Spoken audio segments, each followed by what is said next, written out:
नहीं हो सकती है, और ये this is who they are, उसका रिफ्लेक्शन आप ये भी देखें। नॉट ओनली हमारे जहन में क्या एक आपकी इमेज बनी, उसको छोड़ें, आप दुनिया की नजरों में आप एक दहशतगर्द मुल्क, एक रोग स्टेट बन गए। कश्मीर के ऊपर दुनिया आपकी बात उससे पहले जो 10 साल थे कश्मीर पे, आपकी बात सुनी जाती थी, उसको इंपॉर्टेंस मिलती थी। मगर वो ममालिक जो आपके हक में बोलते थे, फिर वो उन्होंने भी आपका साथ छोड़ दिया। और पोस्ट 9/11 इस दुनिया की जो डायनामिक्स हैं वो कंप्लीटली चेंज हो गए। अफगानिस्तान में हमारी इन्वॉल्वमेंट जो है वो वॉर ऑन टेरर के बाद ही हुई है। अगर हमारी कोई प्रेजेंस अफगानिस्तान में है तो उससे पहले तो कोई प्रेजेंस नहीं थी। ये बात तो हम सबको पता है कि कोई है थी भी तो ये कह लें वो जो नॉर्दर्न अलायंस की शक्ल में अहमद शाह मसूद को हमने कोई हेलीकॉप्टर दे दिया या कोई थोड़ी बहुत हेल्प कर दी तो कर दी, बाकी तो कोई हमारी प्रेजेंस नहीं थी वहां। और सबको पता है कि अहमद शाह मसूद की क्या रेट थी। He was confined to a small portion. तो इंडिया की प्रेजेंस अफगानिस्तान में वॉर ऑन टेरर से पहले निल थी, खत्म थी बिल्कुल। अब यह है कि वक्त आगे बढ़ता चला गया। कारगिल के बाद में पार्लियामेंट पे अटैक हुआ, उसके बावजूद हम we were sitting on the table to talk. ठीक है, जनरल मुशर्रफ साहब इंडिया आए, आगरा का समिट हुआ, वो फेल हुआ, वो एक अलहदा एक बहस है, मगर बात हुई। फिर एक ऐसा दौर आया कि नहीं, ये दोबारा ताल्लुकात को हम रीसेट करते हैं। 2004 से 2007-8 का पीरियड भी देखा हमने, हमारे ताल्लुकात बड़े अच्छे हो गए थे। आई एम श्योर आपको याद होगा चीमा साहब, बड़े अच्छे ताल्लुकात थे हमारे। अगर हम खेलों की बात करें, हमारी और आपकी क्रिकेट टीम ने उन 3-4 सालों में every year we use to play bilateral series. आपके आर्टिस्ट इंडिया में आ रहे थे, प्रोग्राम्स में वो हिस्सा ले रहे थे, आईपीएल हुआ पहला, और पाकिस्तानी प्लेयर्स के लिए हिंदुस्तान में लोग चीयर कर रहे थे। इससे पहले नहीं हुआ था, पहली बार हुआ।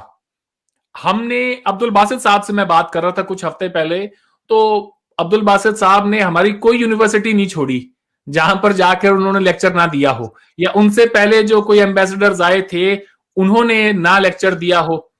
हमारे किसी भी एम्बेसडर का या प्राइम मिनिस्टर का, किसी का भी कोई एक ऐसा ओकेजन बताएं जहां पर हमें इजाजत दी गई हो कि हम वहां पे यूनिवर्सिटियों में बच्चों से बात करें, या फिर आपकी सिविल सोसाइटी से हमारा कोई हेड ऑफ स्टेट या फॉर्मर हेड ऑफ स्टेट, जिस तरह से जनरल मुशर्रफ या बाकी जो आपके लोग इंडिया में आते रहे हैं मुख्तलिफ कॉन्क्लेव्स के अंदर। तो टेंशन बिल्डअप हुई पोस्ट 2008 मुंबई टेरर अटैक, वो हुआ। और उसके बाद में फिर अब आप ये कह लें, जिस मैं बार बार ये बात कहता हूं, जो बड़ा चौधरी है वो कभी छितर नहीं खाता। हमारे अंदर क्या कैपेबिलिटी नहीं है कि हम दुश्मन की टेरिटरी के अंदर जाके और जो है ऑपरेशन ना कर सकें। जरूरी तो नहीं चीमा साहब कि हर जंग दुश्मन के साथ हो, वो अपनी ही टेरिटरी में लड़ी जाए। कभी कभार आप में अगर वो, हम एक बड़ा मुल्क है, हमारे पास भी रिसोर्सेज हैं, फौज है, सब कुछ है, ठीक है। शायद हाँ इतने फौज में मुसलमान ना होंगे जितने पाकिस्तान में है, तो हो सकता है कि हमें 10 की जरूरत पड़ती हो एक को टैकल करने के लिए, लेकिन इतने तो लोग हैं कि वो जाके ऑपरेशन कर सकें। तो ये इल्जाम लगाना कि जी इंडिया आके और दहशतगर्दी कर रहा है, ये कर रहा है, वो कर रहा है, तो आप ये देखें कि एक वक्त आता है जब सामने वाला भी रिटेलिएट करता है। मगर सवाल ये है कि क्या इंडिया की प्रेजेंस थी कोई वॉर ऑन टेरर से पहले अफगानिस्तान के थ्रू आपके किसी भी इलाके में? तो नहीं थी, हमारी कोई एक्सेस ही नहीं थी, वहां से जाते तो जाते कैसे। तो अब ये है साहब कि उन बातों को पीछे छोड़कर और आगे कैसे बढ़ा जाए, ये सवाल है जो हमें आज शायद उसका जवाब अपने लोगों को, व्यूअर्स को दे के जाना चाहिए।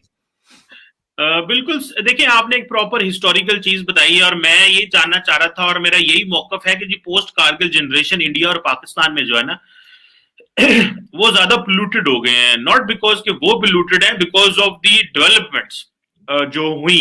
और जारी बात है वो कारगिल कोई अच्छा एपिसोड नहीं था जो भी हुआ। मैं किसी भी एक अनकॉन्स्टिट्यूशनल चीज को मैं नहीं समझता कि जब तक जिसमें रियासत की मर्जी ना हो, कोई जत्था या कोई ग्रुप उसको कोई ऐसा काम नहीं करना चाहिए जो जो जो रियासत के लिए प्रॉब्लम क्रिएट करे। I stand with this. और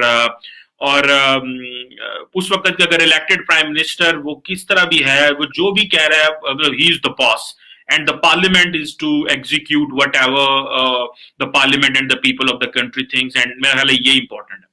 लेकिन मूविंग फॉरवर्ड अरविंद साहब, एक पॉइंट जो मैं समझता हूं जो आपने डिस्कस भी किया, और मैं चाहता हूं कि इसको इसी पॉइंट को कंक्लूड भी यहीं पे करूं, तकरीबन आखिरी सवाल मैं इसको करता हूं आपको। वो आपने एक पॉइंट रेज किया, आपने कहा जी कि आपके दाएं बाजू की लोग, राइट विंग लोग, और हमारी आर्मी की बात की आपने कि ये लोग हैं जो मसले को हल कर सकते हैं। तो अगर ये बात है कि दाएं बाजू के आपके लोग और हमारी जो आर्मी मसला हल कर सकती है, तो इमरान खान और पाकिस्तान आर्मी की तो इस वक्त बहुत अच्छी एक अप्रोच है, और दोनों मिलके काम कर रहे हैं और बड़ी अंडरस्टैंडिंग है कि चीजों को कैसे लेके चलना है। इसी के साथ साथ थोड़े दिन पहले हमारे जो आर्मी चीफ हैं जनरल बाजवा साहब, उन्होंने एक स्टेटमेंट भी दी, अगर आपकी नजरों से गुजरी, जिसको इंडियन मीडिया ने भी पिक किया और वो काफी हुआ, और वो ये था, बल्कि इंडियन मीडिया ने उसको डाउन प्ले किया फ्रैंकली स्पीकिंग, ये भी मैं आपको कहूं, बल्कि एक आधा सिर्फ इंडिया टुडे एक चैनल जिसपे मैं भी था, उसने इस पे शो किया, बाकी इंडिया ने इसको डाउन प्ले किया, हालांकि ये अमन का पैगाम था। और उन्होंने कहा कि we want to extend hand of friendship in all directions. ये जनरल बाजवा साहब के, ही डिडंट नेम इंडिया।